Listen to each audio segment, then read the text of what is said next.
An AR-10 that will not go bang. Let's see if we can find out why.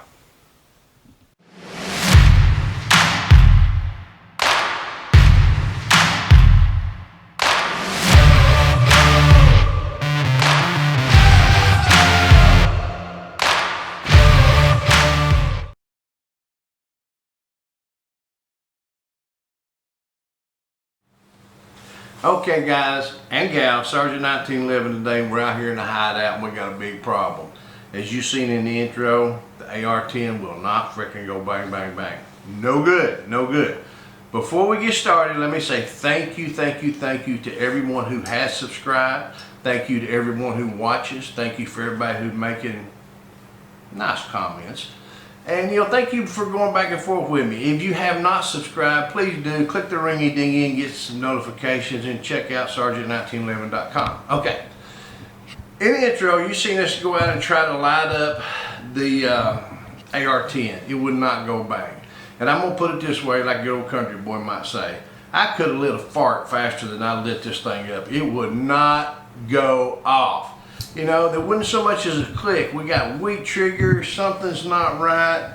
It doesn't take a lot sometimes for these things to mess up, but sometimes it can be something different. Now, one thing I noticed right away, I'm gonna hold it up to you and see, and this could or could not be the problem. Look here where the AR upper meets the AR lower. You see how they're not fit together very well there? Does that show to you where these pieces has a space there and it doesn't make, do you see it? Maybe you can see it from the other side in case you're not seeing it. You see this gap in here?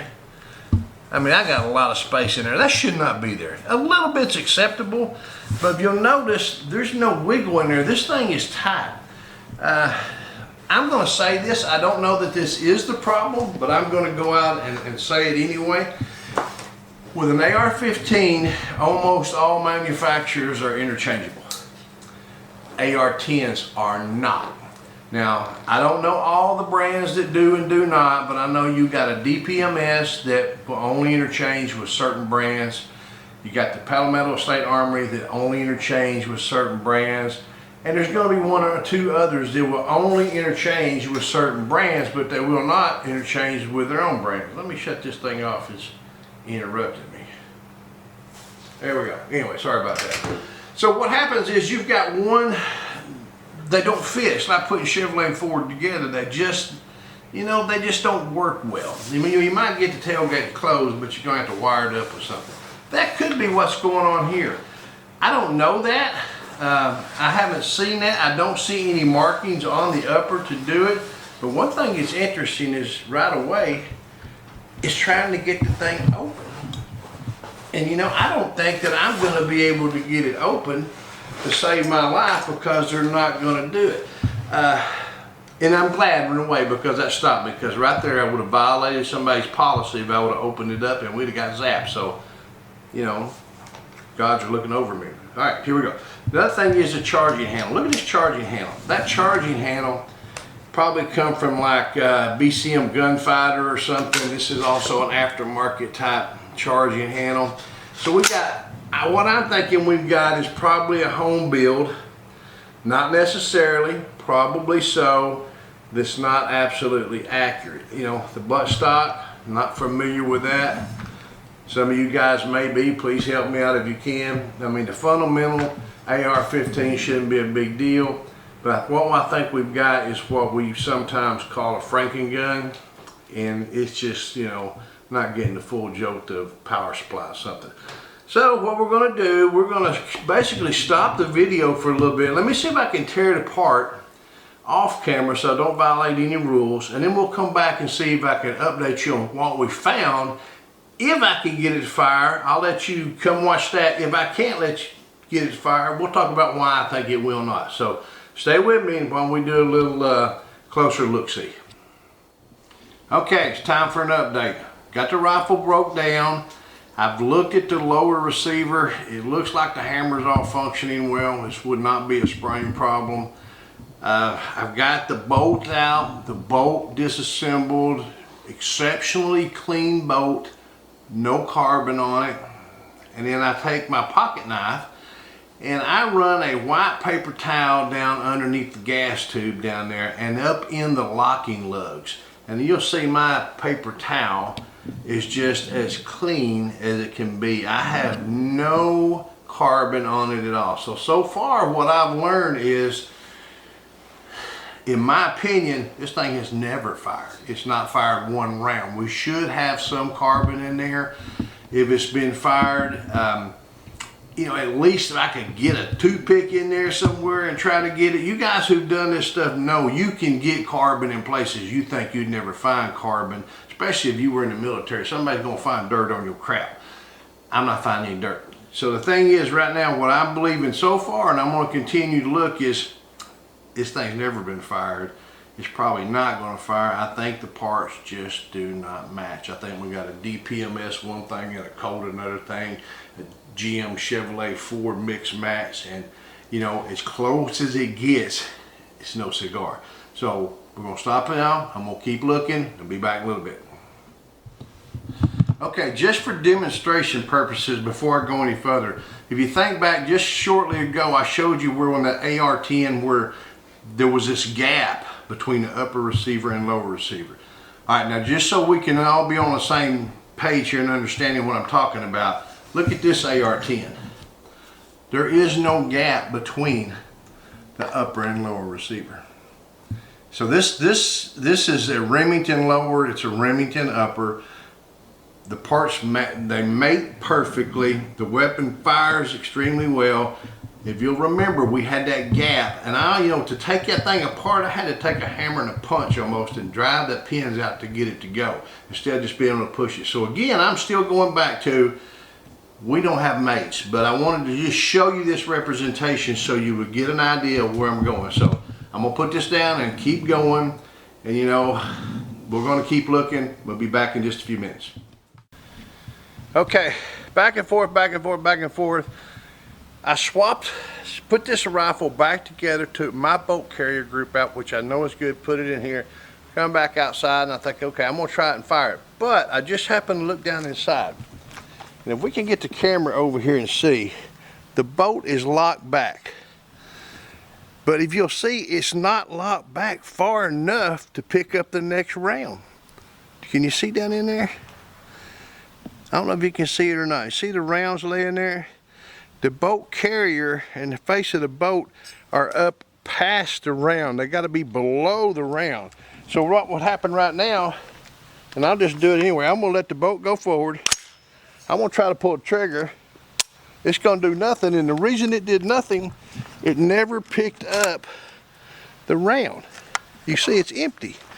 So I'm going to go back down here and pull it further to the rear. Now, I'm going to let it go forward. And let's see if it goes bang. So what we've got is that bolt is not locking back far enough to pick up the round. It's not necessarily a failure to fire. Hell, it's never getting anything in there to fire. Now, one of the things I noticed early on is the bolt lock on the side right here. You look, it's just loose, flimsy. And that, with the fact that this has got such a gap in here, I'm wondering if it's not locking the bolt back in the proper position. It's not locking it back far enough. And you'll see, watch my hand right here. I'm gonna pull the charging handle back. See, it should be back. But when I try to lock it back, my hand still goes forward. So it's letting the bolt go forward, too far past the back of the case for it to work. So I'll tell you what, let's do. Let's walk back inside, weapons safe, and I'll give you a little bit better visual representation of what's going on. Let's go. Okay, now that we figured out what's happening, we'll work into why it's happening and can we fix it at all. What's happening is, here's our bolt carrier group and here's the bolt face. Here's our magazine full of rounds. When we pull the bolt, comes back to the rear, we got this little latch on the side that we can hit, and it locks this back here. You put your magazine in. When you hit that latch, go forward, the magazine goes forward, picks up a round, pushes it into the chamber, and then it goes bang. But what's happening is I'm gonna turn it this way. You see it, this thing's stopping here. So it's stopping way back here on the round instead of back here. There's no lip to get a hold of it. It's stopping right here. This is why it's not firing. Not that the weapon doesn't fire. You've seen it fire. It doesn't chamber around. So there's where we need to start looking now and go, why is it not chambering around? Why is my bolt locking here and not back here? That's what we got to wonder. And let's see if we can investigate and find out what that's all about. Okay, after some time of in and out, trying this, trying that, and trying to pull a rabbit out of the hat, I'm going to give you my opinion. Is my opinion right? I'm pretty confident it's right. There could be something that I'm missing, but I'm going to throw this out there. Number one, when we started, you see that the pieces were not married up well. They just isn't fit together like they should have, so it's going to leave just a little bit of everything slightly out of alignment, out of angle. Is it enough to cause it not to function? Could be. Another thing we're going to point out on it is the release. The little latch that locks the bolt back and stuff. You know, this spring in here is just absolutely terrible. Bad quality. Take that out, put you something else in there. But now I'm going to get down to what I really think the problem is. You see, we tried different configurations. Some it would fire, some it would not. Then we finally noticed after some time, the problem was that it wasn't firing. The problem was that it wasn't chambering. And that's because the bolt was not going back far enough to actually give the latch enough room to pick up the round and chamber it home. Now, initially I said I didn't think it was a spring. And I'm still right, it's not the spring. What I believe is wrong is the whole buttstock configuration. Let me get a little ruler here and show you something. This is the buttstock on the rifle that we're working on. This is it's on an AR-10 upper. I'm going to stick that down in there and I'm going to measure just about 7 inches. You can see the total depth of that 7 inches. And this is the spring and buffer that come out of that tube. Now I'm going to pick up an AR-10 and I'm going to show you the spring and buffer that come out of that one. And look at the comparison. Look at the weight and the length.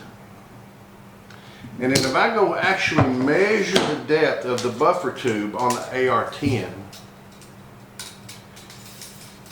we go all the way up to almost 10 inches depth in there. So, how do I know that that's not just coincidence? Here is another AR-15 buttstock, and I'm going to measure it, and it goes to, once again, 7 inches. So I know this one here to be a fact. The packaging says it's an AR-15. It measures the same as that one. So what I believe is happening is we do not have a long enough buffer tube or a long enough spring to get this thing to go back far enough to lock. It's going to come up just a little bit short. Now if I take my hand and physically push it back, I can, but recoil alone is not getting it back there because that spring is having to be compressed so tight that there's just not enough room. If you look at this difference again, and I'll stand them up this way, one of them is a lot longer. So I think the problem is, like I stated earlier, we've got a Franken gun. Now, chances are we could go out and just simply buy an AR-10 buttstock and resolve the problem. But I'm also going to say I wouldn't be surprised if we still didn't have issues because we just don't have a good fit. They're not matching up. They're not married well. Something has got this lower and this upper separated just a little bit. So, and I'm exaggerating. So what we've got is something that's like this. So I still think we're going to have problems. This still may not catch the bolt. And I think really what we need to do if we're going to get this thing functioning right is decide whether we want to spend the money on it or not. Try a buttstock. If that fixes it and you're happy with it, then you're not out that much money. Be aware it may not solve your problems, but you know, that's my opinion and I'm sticking with it. Okay, we're outside the hideout at the range. We've got our Franken gun 308 AR. We've been piddling with it on and off for a couple of days now. We put a new buffer spring and a buffer in here, so we got the right buffer spring and buffer. Now I'm gonna go ahead and demonstrate that for you. I'm gonna pull it back, and if you'll notice now compared to before, the bolt locks all the way to the rear now. You'll see it locked all the way to the rear.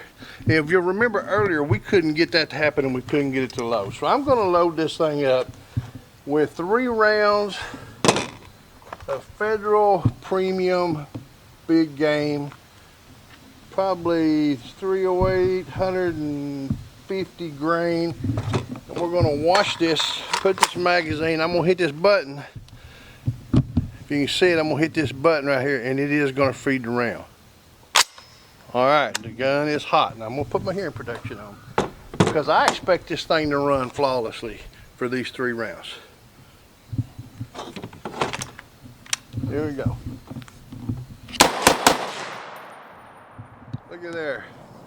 And it locked back just like it was supposed to. So did we solve the firing problem? Apparently we have. But there's still something else we need to talk about. You remember how I told you these parts here just were not married home, where we're a little bit out of line there? And you can see that. Well, the ammo that was sent with this handgun, or with this AR, is this 762 by 51 subsonic cellular and belay. However you pronounce it, it's French. Everybody's familiar with them. It's subsonic, so it don't have quite the thump, the energy to it. So I'm going to go ahead and load up just 2 rounds, same magazine, and put that in there, and we're gonna have a problem. Now I think the problem is going to be twofold. One, it's subsonic, so we don't have enough gas coming down that tube to get it back. The other thing is we're not completely straight, so I suspect this bolt is dragging just a little bit in this area. So if we have low powered ammo with it dragging here, we're probably not going to function. So let's see what it does now. And put my hearing protection on. Try it again. Bolt's locked back. I'm going to hit the release.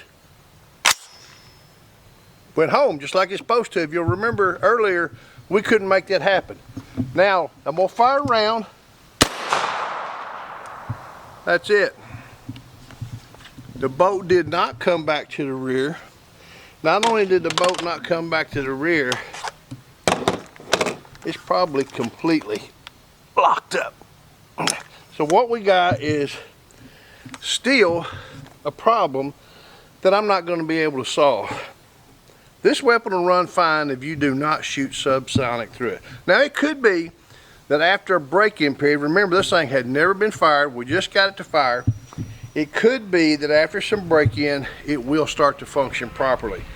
But you're gonna have to do that with full power ammo. This low power ammo, subsonic stuff, I know it's cool, but it just is not gonna run this ammo, and right here is part of your reason why. We just do not have good fitting parts, and we might have a gas issue. We could have an issue where the gas tube is just not getting enough gas back there to it to push it back. But that really doesn't make sense, because now to get the thing apart, I'm going to have to completely disassemble it. But you guys seen it. We put in full power ammo, and I'm just going to do it again. No, I can't because it's locked up. Full power ammo, loads, bolt locks back, fine. So we did solve the problem with it not firing full power ammo. So that's about all we can do for it. We'll send it back to the owner, let him decide what he wants to do. He can shoot it with full power ammo or not shoot it at all. Until we get to shoot again, shoot safe, shoot straight. Huh.